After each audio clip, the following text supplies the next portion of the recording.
Ok, bonjour, bonsoir, je ne sais pas l'heure à laquelle vous regarderez cette vidéo. C'est encore et toujours Olivier Lunette, en direct de Magic Vidéorama, Magic d'Assemblée la Reine en français. J'espère que vous allez bien. Nous sommes le jeudi 12 mars, il est 18h29, je rentre à la maison. Et j'ai envie de jouer à Magic comme tous les jours. Voilà, j'ai envie de vous faire une petite vidéo pour cette soirée. Ce jeudi soir, j'imagine que vous allez aller sur les terrasses des cafés, profiter de la clear. Vous avez bien raison, il faut profiter dans la vie, il faut pas faire de conneries, mais il faut profiter.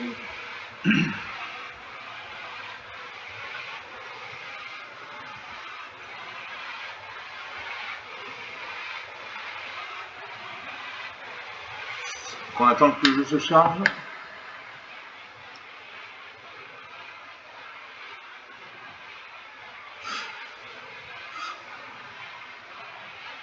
On attend le serveur.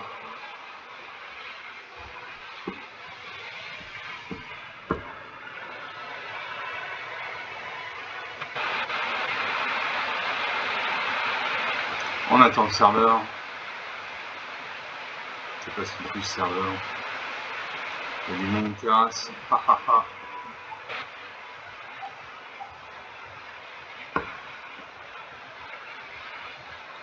Donc ça va pas tarder à arriver.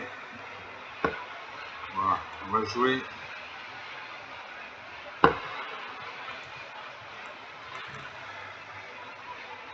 On va jouer mon deck ange ultime modifié en temporel.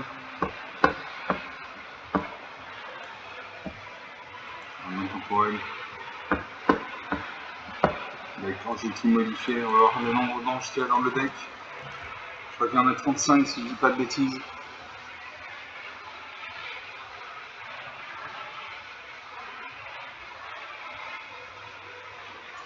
On attend le serveur.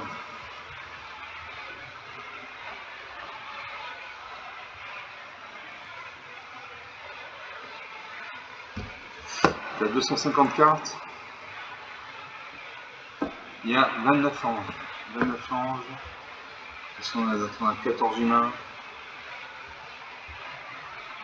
Unité éphémère, 18 pièces, artefacts, 35 enchantements, 7 planeswalkers et 115 terrains. Donc un nombre suffisant de terrains pour pouvoir invoquer mes créatures. On pourrait jouer avec ce deck en un temporel contre un jeu humain donc.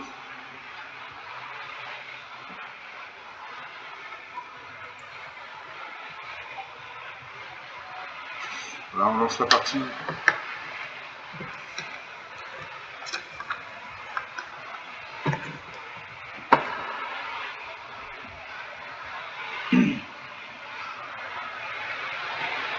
Ready? Are you ready? Je joue contre Bolt. Enchanté, moi c'est Lightning avec 22 chevaux en français. Bolt c'est une tortue ninja en 8. Merci Jean Point Gilles qui a une malade en champ à la main noire. J'ai vu les tempêtes pour 7 mana en plein soccer. Pour 4 mana dans blanc, j'ai Séraphine de l'organe, 3 vols à chaque organe, des points de vie pour encore faire 7 tours sur les arts. Pour 5 mana dans de blanc, j'ai Ardassa avec Vigilance 4-4. J'ai eu des choix pour 3 mana dans 2 noirs, comme j'endors le Serron. Je fais un mulligan, il faut plus de terrain que ça. J'ai 2 îles, une forêt, ange de vitalité. Je suis dans le double, je garde 6 cartes. Je me défausse d'un des anges de la vitalité. Voilà. Je salue mon adversaire.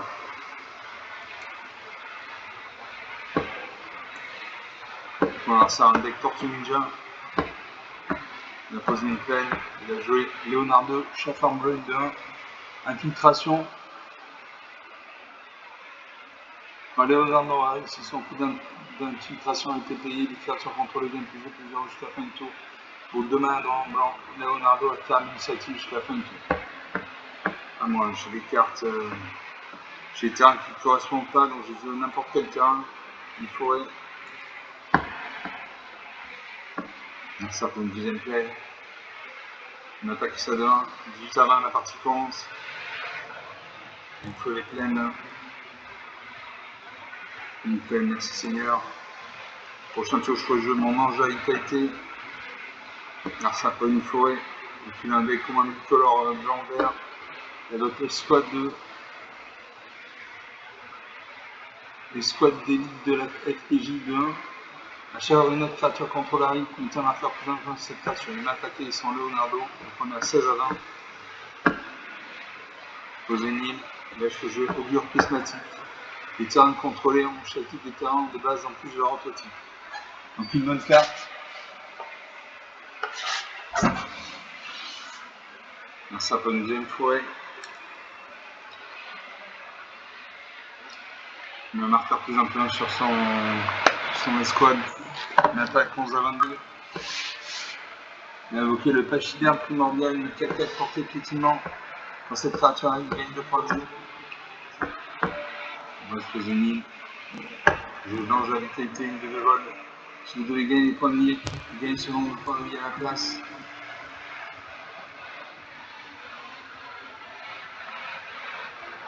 Un lanceur de jeu. Il a le champion de vol, une 2-3 volante. Son escouade de la FPI passe à 4-3. Est-ce que je bloque? J'ai pas rendu point de dégâts donc je bloque ça de 1. Je détruis ça de 1. J'ai pas rendu point de dégâts. 3-22. Dans une forêt. Je ne peux pas jouer mes cartes s'il manque de la mana. Là, ça, le Raptor Canaille. Dans cette créature arrive à envoyer jusqu'à une carte de créature de nourriture solide de cimetière dans son main. Une attaque est l'infini. Voilà, moins 8 à 22, 30 points d'écart. 7 minutes de jeu depuis le début de cette vidéo, donc une partie jouée, une partie perdue. J'avais des grosses cartes. Qui coûtaient au moins 6 points de mana, 8 points de mana, 7 points de mana. J'ai rien pu faire. J'avais l'Augure Prismatique qui m'a permis de jouer, mais je n'avais pas assez de terrain. Donc une partie jouée, une partie perdue. On va lancer une deuxième partie. Quand on joue contre un joueur humain, on ne gagne pas tous les coups. Hein. On gagne même plutôt moins souvent que la moyenne des parties en général. Donc on attend le serveur.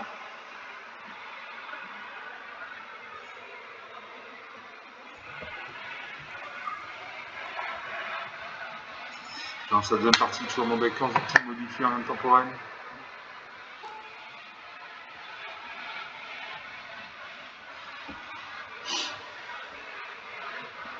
Je vais contre Jason Never. Compassion des fêtes. Moi c'est Magniway, 22 surcompensés.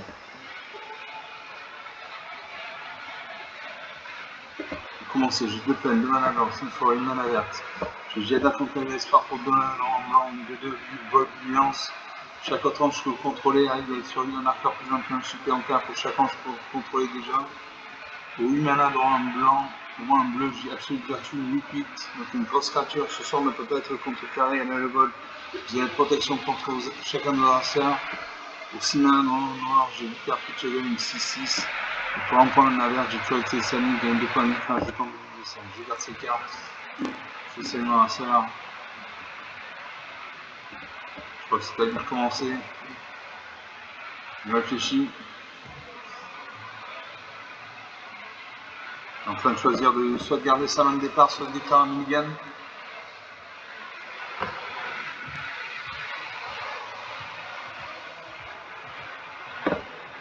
Je choisis une forêt, je vais accuracy de Samy, je gagne 2 points de vie. Un jeton module d'essence.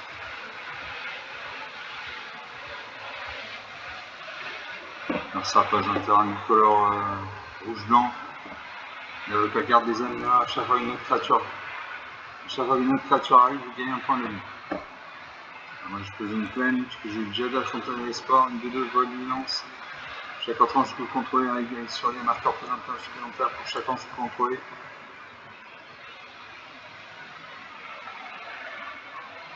Alors pourquoi j'ai choisi les anges comme créatures? C'est tout simplement parce que ce sont des créatures avec le vol. Donc voilà l'explication. On a invoqué le gobelin calcino trancheur. On sacrifie jetons, chercher dans la bibliothèque une carte terme de base. J'ai posé prendre de la mana noire. Comme ça, je pourrais jouer à la vipère Kuchegel.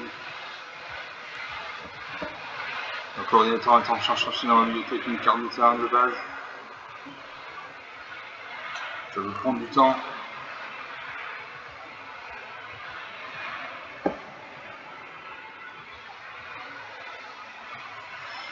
L'ordinateur est en train de chercher.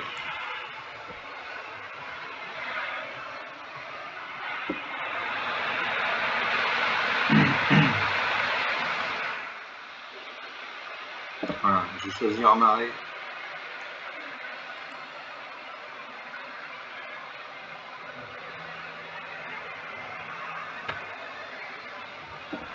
J'attaque un des deux, le vol, en face à niveau mieux apporté, il ne peut pas bloquer.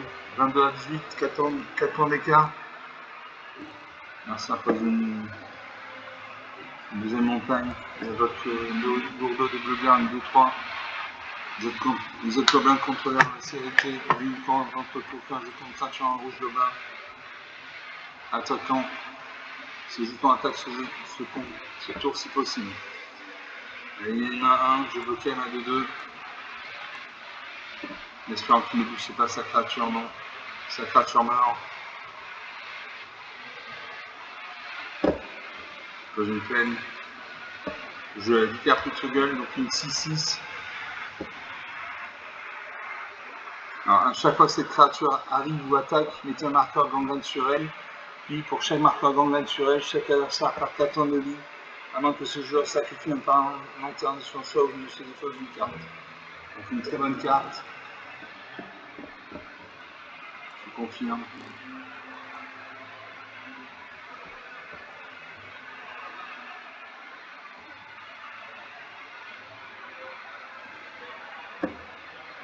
Je joue l'étincelle éthérique. Je peux pas jouer la vipère Kuchegel, une manque de mana. Peut-être que c'est seule éthérique qui a une créature ciblée, j'ai un marqueur plus important sur cette créature. Une créature qui me 3 points. J'attaque ma 3-3 volante. 22 à 18, 4 points d'écart. Un Narsar désolé. Il va y avoir les créatures sur champ de bataille. Une Vocal Goblin. Grenade Goblin. La Grenade Goblin affiche jamais sur n'importe quel site, donc il va aller sur mon ange.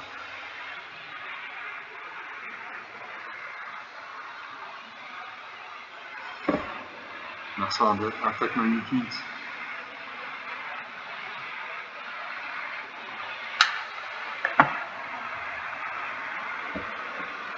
L'étincelle éthérique n'a plus que 2 points de vie. Je pose une plaine. Je la vipère Kuchegel. Confirmé 0. Je paye. Voilà, ça, la partie va gagner. Il va perdre 4 points de dégâts. Je sais défausser une créature, il se défausse du jeton. Très bien. J'attaque l'étincelle éthérique à ma vipère Kuchegel. Il devient 7-7.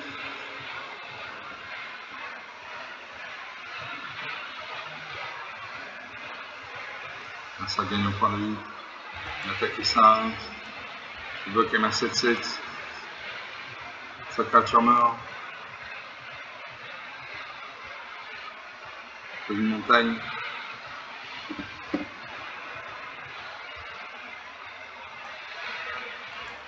Je vais gagner un point de vie à mon étincelle éthérique. J'attaque à ma 8-8. Je bloque avec toutes ces créatures. Il va se défausser d'une carte, d'une créature ou carte 4 points de dégâts, 4 points de vie. Il réfléchit. Il va sacrifier un jeton à 1. Voilà. Il bloque.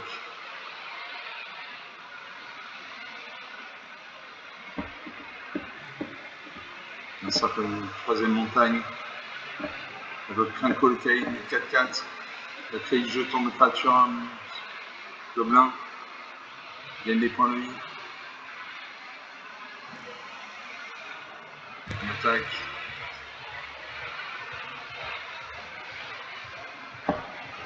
Je joue douloureux vilaine. À chaque fois qu'un adversaire lance un sort, ce joueur perd 5 points de vie avant qu'il ne se choisisse une carte. Donc une très bonne carte.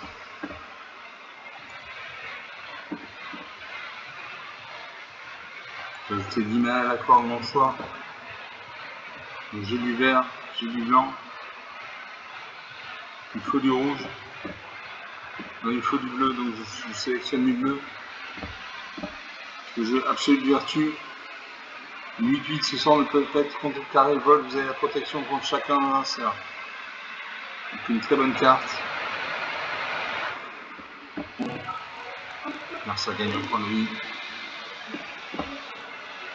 Je vais attacher l'étincelle électrique à... Non. Suivant. J'attaque à ma 8-8. Alors ça va se défausser d'un jeton.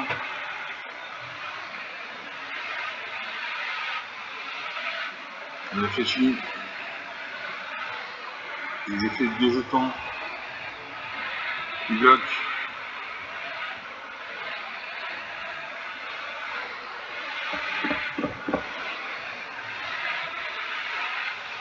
Alors ça avec le filet de dévotion. Il va se défausser d'une carte, il perd 5 points de vie, il a perdu 5 points de vie, 21 partout.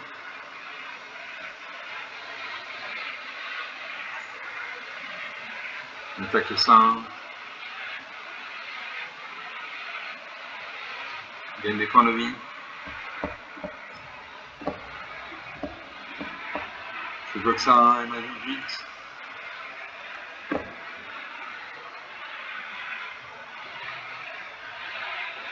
Continue à gagner des points de vie.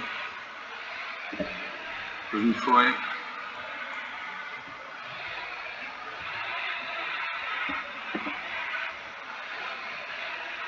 Je peux de la mana verte, de la mana bleue, de la mana rouge. Non de la mana bleue. J'attaque les 2 fractures actives. Alors ça va se défausser d'une carte. D'un terrain, on perd 5 points de vie. On perd 4 points de vie. Que va-t-il décider?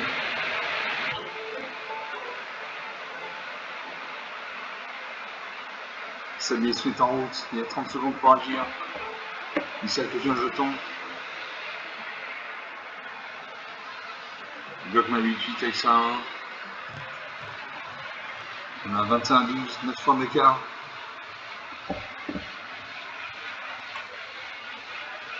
Je vais mettre 10 mana bleus.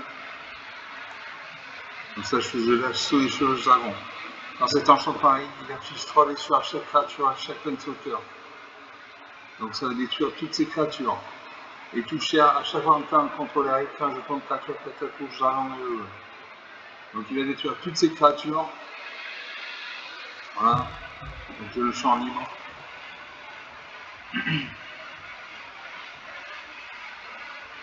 Un adversaire de jouer. 21-12, 9 points d'écart. J'ai la protection contre chacun de mes adversaires. Donc j'ai l'absolue vertu. L'adversaire prend une plaine.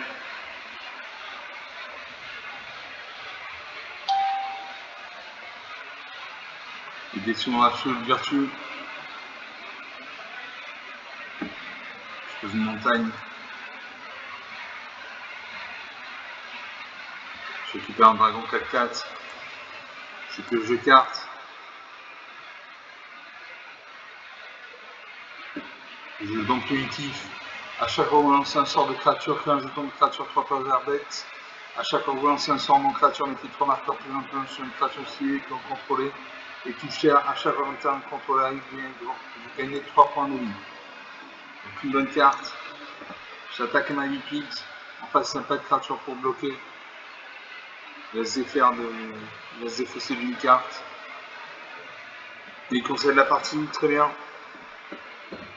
21-12, 9 points d'écart. On est à 20 minutes de jeu. Donc sur 2 parties jouées, une de perdue, une de gagnée. J'avais de la mana. J'ai de la mana, j'ai l'absolute vertu. J'ai l'absolute vertu qui m'a protégé contre mon adversaire. J'ai hyper culturel qui l'a obligé à perdre des points de vie et des créatures. J'avais le dragon 4-4 vol. On va se faire une troisième partie.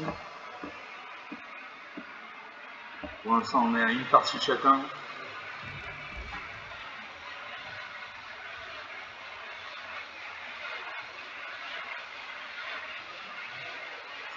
On attend le serveur.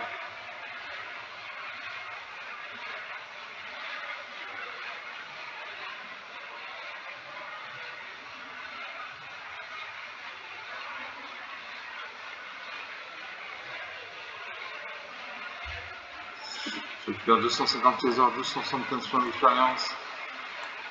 Allez, troisième partie lancée, toujours mon deck projectile modifié en intemporel quand on joue un an.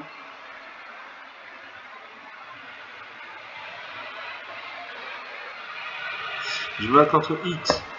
Alors Hit, je le connais, j'ai combattu une douzaine de fois. Il faut savoir que Hit est un joueur très lent. Il prend beaucoup de temps à chaque tour. Il réfléchit à chaque tour. C'est un enfer, mais bon voilà. Alors, l'adversaire j'en prend, j'ai une plaine, mana blanche, une fois une mana verte. J'ai la quête d'Ajani, pour en prendre un blanc, à chaque fois une créature contrôlée arrive, gagne un point de vie. Pour 5 mana de blanc, j'ai visite spirituelle, une 3-4, quand cette créature arrive, gagne 4 points de vie. Pour 6 mana un vert, au moins bleu, au moins rouge, j'ai assaut de cheveux dragon, qu'on a eu précédemment. Pour 5 mana en rouge et en blanc, j'ai déjà un peu de temps palace. Est-ce que je garde ces cartes? J'ai pas beaucoup de terrain, j'ai 2 terrains. On attend que l'adversaire choisisse de garder cette carte et de déclarer un mulligan.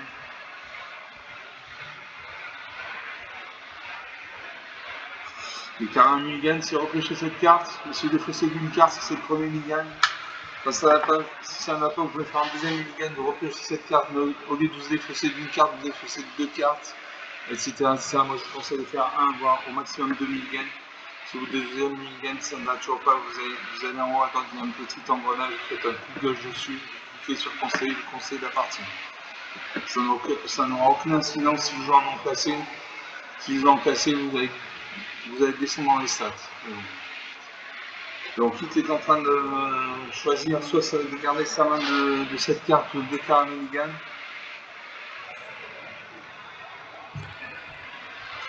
Encore une fois, c'est un joueur très lent. Et je garde ses cartes. Je fais pareil piocher la mana bientôt. Je pose une plaine. Je vais backer de Jani. À chaque fois une créature contrôlée arrive, je gagne un point de vie.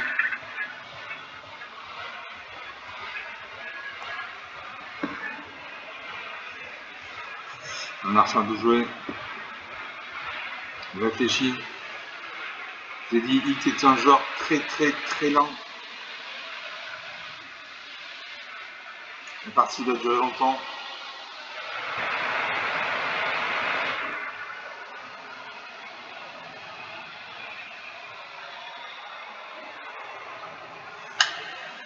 Hit réfléchit. Sa vie est en route. Il a 30 secondes pour agir, sinon il passe le tour.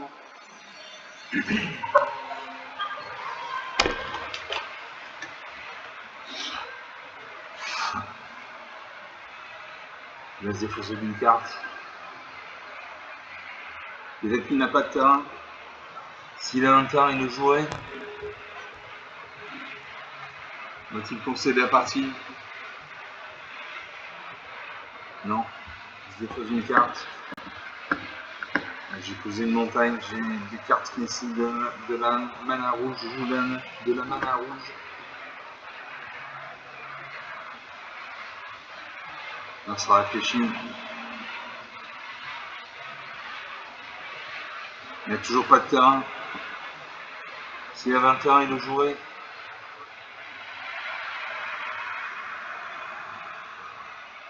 Il savait, il va se mettre en route.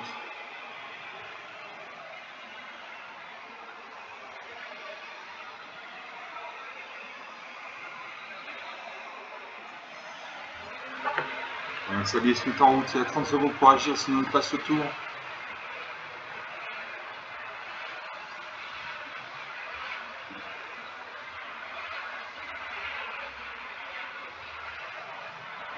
Il va passer le tour. Il n'a pas de terrain dans sa main, sinon il le rejoue un terrain. Un-t-il conseillé la partie?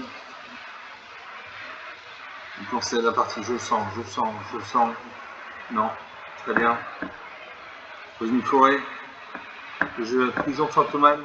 Les créatures ne peuvent pas vous attaquer à moins que leur contrôleur obtienne plus de points de main pour chaque créature qu'ils contrôlent qui vous attaque. Donc une bonne carte également. Un arçard de jeu.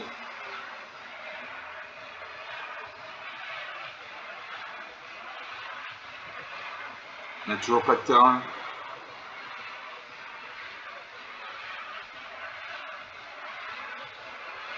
Il a pris une main sans terrain, c'est extrêmement dangereux parce que pas de terrain égale pas de mana.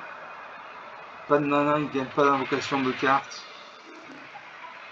Notamment pas d'invocation de créatures. Donc il réfléchit. Je vous l'ai dit, Hit est un joueur très très lent.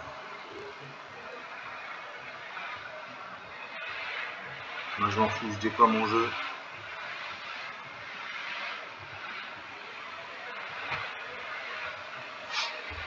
J'ai 3 cartes multicolores. Va-t-il conseiller la partie? Nous allons le savoir très bientôt. Il va conseiller la partie, je le sens. Non, il ne conseille pas la partie. Très bien.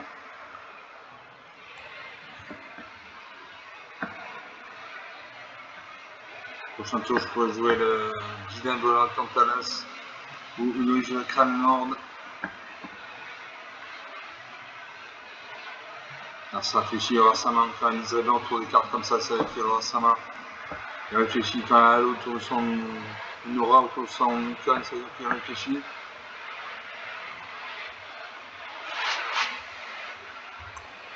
Alors il s'est défaussé du nid, ce qui est complètement stupide parce qu'il aurait pu la mettre sur le champ de bataille. Donc ça c'est une erreur, Un terrain ça se met sur le champ de bataille, quelle que soit la couleur. Donc ça c'est une erreur qu'il a fait, mais bon. Alors le premier qui a 0 point ligue, il n'a plus de cartes à cocher par la partie, il a 49 cartes, j'en ai 239. Vas-y, conseille la partie. Tu le sens, il conseille la partie là. Non, toujours pas. Dans un marais. J'ai Dylan et Tantalas. Ou les jeux à crâne lors du 4-4. À chaque fois que cette créature se transforme en une jeu à crâne avant, une classe aussi gagne plus 4 jusqu'à la fin du tour. Au début de chaque entretien, chaque lanceur a été lancé au tour précédent, donc transformer une jeu à crâne avant. Le jeu Dylan de Tantalas, une 3-3.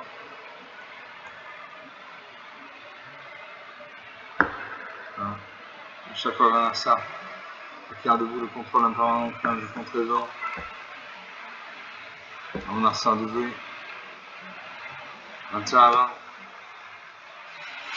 La partie n'a toujours pas commencé.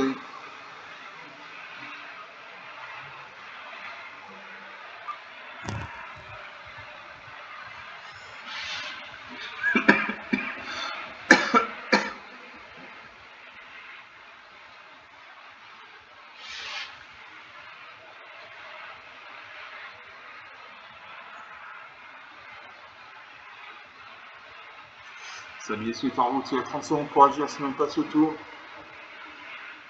C'est déjà 4 fois qu'il passe ce tour. Il a jeté une île au cimetière. Là, je pense qu'il a conseillé la partie. Ça fait 5 tours qu'il ne joue pas. Il devrait conseiller la partie en toute logique.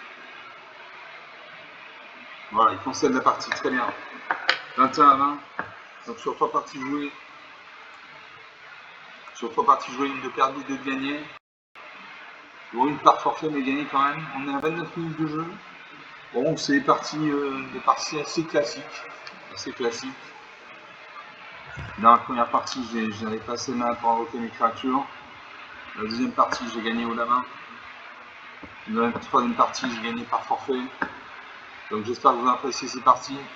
Comme d'habitude, vous pouvez lâcher des pouces bleus, des j'aime, des likes, des commentaires. Vous pouvez parler de la chaîne autour de vous. Je vous remercie d'avoir regardé cette vidéo. Je vous salue, je vous dis à très bientôt. Ciao.